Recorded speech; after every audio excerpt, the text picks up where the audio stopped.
Comme chaque matin, Freddy va chercher son collègue de travail. Avec Duck, son équipier à quatre pattes, ils forment l'un des binômes de la brigade cynotechnique, un duo très complice. Ce matin, pour lui, c'est un jour particulier parce qu'il a vu que j'étais habillé en rouge. Et par conditionnement, il est parti dans sa tête pour faire un petit entraînement, pour aller retrouver les collègues. Les collègues cyno. Et puis voilà, c'est toute l'excitation, toute la gaieté. Parce que pour lui, la recherche de personne, c'est un jeu. 4 fois par mois, le pompier de Creil rejoint ses collègues de la brigade pour un entraînement grandeur nature. Tu auras une insu à faire, ouais. D'accord. Donc ta zone de recherche, ça sera à partir d'ici, jusque la totalité du tas de cailloux que tu vois là-bas. D'accord. Et tu as une insu à faire sur l'ensemble du secteur. Une immense carrière, l'endroit idéal pour simuler des effondrements d'immeubles. L'un des pompiers se fait passer pour une victime ensevelie. Et pour la retrouver, il faut avoir du flair. Lentement mais sûrement, Hiro se ferait un chemin dans ce dédale de pierre et en quelques minutes seulement, il réussit sa mission.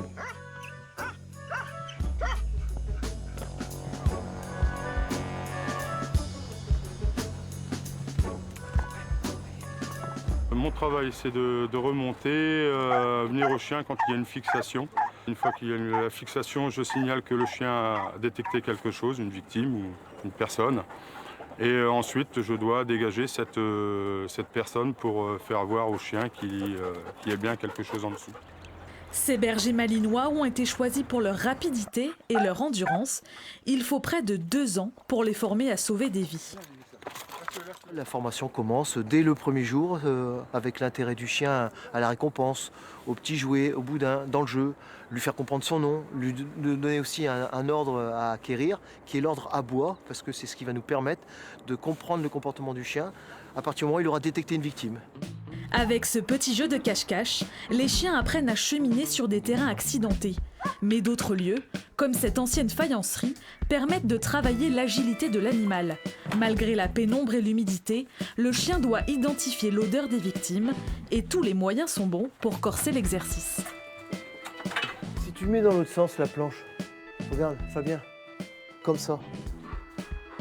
C'est au tour de Darko, 8 ans, de remonter la piste. Pour interpréter un petit peu le comportement du chien, c'est qu'en fin de compte, on travaille dans un bâtiment.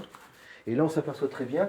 Et si on fait un peu de poussière et autres, on s'aperçoit que la fumée, la poussière entre guillemets, part par là-bas. Ce qui veut dire que le courant d'air, si vous faites ça, il vient de là-bas, charge l'odeur de la victime et repart vers l'endroit où le chien est entré, donc au niveau de la place principale, dans l'angle là-bas. Et c'est pour ça que le chien s'est détaché, remonté ici. Et c'est localisé dans cette zone-là, de façon à lui-même prendre l'odeur de la victime en direct qui était logée tout là-haut. Chaque année, la brigade cynotechnique intervient sur une trentaine d'affaires, souvent en quête de personnes disparues. Alors, elle intervient sur des personnes ensevelies, alors ensevelies sous un décombre, suite à explosion de maison, suite à un glissement de terrain, ça peut être de la boue, ça peut être du sable, ça peut être aussi une personne immergée, un corps immergé sous l'eau. Pour mener au mieux ses recherches, le maître et son chien doivent se comprendre instinctivement, une complicité à toute épreuve. Voilà. Quel lien vous avez avec ce chien ? On a un lien assez fort avec les chiens parce qu'on leur demande beaucoup sur les entraînements.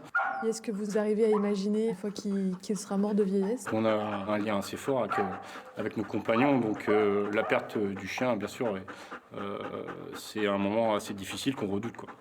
Maître chien, c'est aussi un métier fait de compromis. Contrairement à leurs autres collègues pompiers, eux ne laissent pas leur outil de travail à la caserne.